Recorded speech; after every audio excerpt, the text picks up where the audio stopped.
Hey there, YouTube. I'm Jack, and this is Raw Tropical Living. Thanks for joining me today. Hope your week is off to a good start. I am stuffed right now. I had a big old salad for lunch, and I'm about as full as I can be. So let's get right to it. Today I'm going to talk about the best transition to a raw food diet, gradual versus overnight. Guys, if you're not already subscribed to the channel, why don't you go down there now and hit that subscribe button, click on the little bell so you'll stay subscribed to the channel, and let's get right to it. I thought I'd do this one today because I was thinking about this over the weekend. I had somebody on Instagram contact me for a private consultation. And I had thought about doing those in the past, but I kind of dabbled and played around or tried them out with a couple of people. And it's just people like want you to lay out things. Like basically they want you to tell them everything to do, and that's just not really my forte because I'm kind of a minimalist when it comes to doing this lifestyle. But this guy's a very thoughtful guy. I don't even know if he's interested. He probably just kind of wants to he said he wanted to make some changes in his diet. I doubt seriously he wants to go fully raw vegan. Who knows? I think maybe he just wants to get more plants in, or maybe he wants to go plant-based. But I will pretend he's going raw vegan, and I'll tell you what I would give anybody that's my advice. And this is just my advice. Once again, everybody's got an opinion on things, and once again, I'm no expert, and you need to make your decisions for yourself, but make them for the right reasons and really think about your health and think about long term when you're thinking about them. Now, if you've watched many of my videos, you probably know what I'm already going to recommend. For most people, that overnight thing, especially depending on where you're coming from, but especially if you're not already a whole food plant-based vegan that's just kind of ready to take a next step, I'm not into the overnight thing. And this is usually somebody usually likes to let you know in the comments. They jump in and let you know that they were able to do it overnight, and they're usually real proud of themselves. But I honestly, a lot of people, I'll go peep on them a little bit, I'll go spy on them a little bit, and the ones that go overnight, they tend to struggle a good bit because it's just like I've said from day one doing this channel, I'm not really it's just not about the raw for me, although I eat mostly raw. I eat mostly raw. When I say I eat mostly raw, it's not like I'm just kind of trying to, push the cook to the side. In the last 10 days, 14 days, 3 weeks, I think I've eaten cooked food maybe once. So it's not like I'm eating a lot of cooked food, but I just like to stress certain things on this diet, and it's always about getting in the nutrition. Yes, if you're really diligent, you can get the nutrition on a fully raw diet. It's just not an obsession of mine.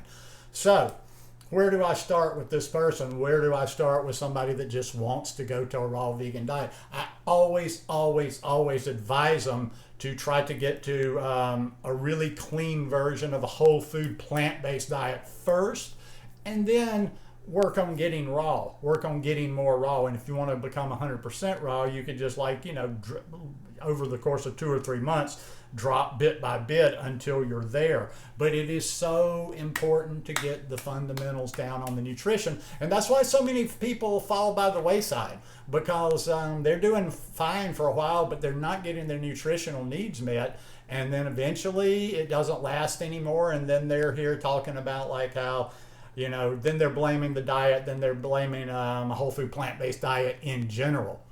When I say whole food plant-based diet, I'm talking about real foods, stuff you raw people may not be eating, but potatoes, sweet potatoes, other vegetables, fruits, quinoa. I like quinoa a lot, and I recommend to people. I'm not like Mr. Turn my nose up at rice, but there's just so much more nutrition in quinoa. So if you're still eating the cooked food and you eat rice, think about switching to that quinoa. But and I recommend 2 books. This is very repetitive. If you watch a lot of my videos, you probably might even want to turn this off. But I recommend 2 books to people that are beginners. What's number 1? You know what it is. How Not to Die by Dr. Michael Greger. And number 2 is Fiber Fueled by Dr. Bulsiewicz. Dr. Will Bulsiewicz. And that's because so much of our body, our overall health, our immune system, everything about how our body functions comes from that second brain, which is our gut.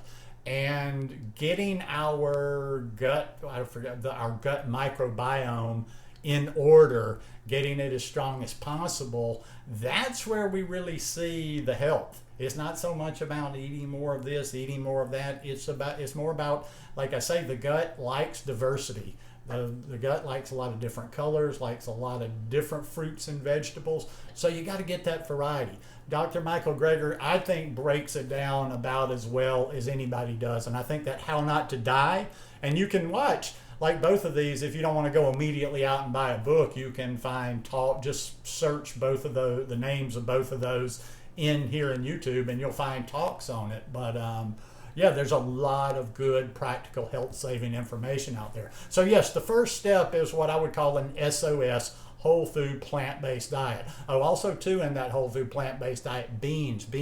Look at legumes. Look at what Dr. Michael Greger says about legumes. Now for the raw folks, I get most of my legumes through sprouted lentils. But I do eat, well, I haven't been lately, but under normal circumstances, I eat beans once or twice a week. But like I say, if you start working through, just working on the SOS, whole food plant-based diet, just get there first. Forget about raw, get there first. Get there first, with the exception of eat a raw breakfast. I've been eating raw breakfast long before I became vegan. We used to have great fruit plates at every restaurant I went to in Costa Rica, so I ate fruit a lot of mornings. So maybe have a raw breakfast and then just work on being whole food plant-based. SOS means salt, oil, and sugar-free. Well, what about the fruit, tons of sugar. Different types of fruit, sugar. I'm talking about the white table sugar, the processed sugar. If you were doing a whole food plant-based diet, SOS style, salt, oil, sugar-free, that's about as healthy as it gets. Now, yes, I do believe in the value of a raw food diet, but for most people, if you like that, like I see so many, I guess what I'm trying to say is I see so many, really a lot of examples of whole food plant-based vegans that aren't necessarily even trying to be raw. They'll eat some raw food, but they're not really focused on that.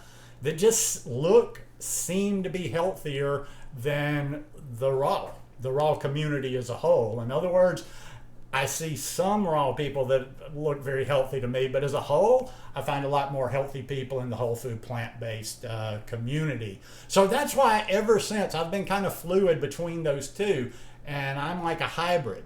I'm never going to double down hard in either camp. I eat mostly raw food, but I'm probably never going to commit or be focused on eating 100% fully raw. But you can get there. And I'll finish with this. Just because I'm saying this and just because I make this recommendation, you can go to fully raw. Get to that point. Get to the point where you're whole food plant-based SOS. And if you get to that point where you're doing a clean version of it, you're not putting all this BS in your body, the processed stuff with all the chemicals and the preservatives, and you're not entertaining your cravings over and over, then it'll be easy to slip right on over into a raw food diet. In other words, if you're SOS, whole food plant-based, doing that version right now, I'd say within a couple of months, easy, you could go to a fully raw version. And then once you got there, just kind of do it in stages. That's another way to do it too. It's just dropping things bit and bit at the time. If you don't completely get there, if you didn't want to go that slow, you could start incorporating raw food within getting to the whole food plant-based diet. But once again, don't sacrifice the nutrition just to eat more raw food. And I'll finish with this also too. Don't make the mistake that a lot of people do and eat too much fat. Just like a lot of times if people eat more fat than is necessary, it satisfies them and it makes it easier for them to resist the cooked food, when a lot of times they could have made a better cooked food choice than something that they did that was raw. But that's just my recommendation. You do the research for yourself, listen to what different people have to say about it, and make up your own mind. Anyhow, hope you guys enjoyed this video today. If you liked it, give me a thumbs up, and I'll see you here again on Wednesday. Peace.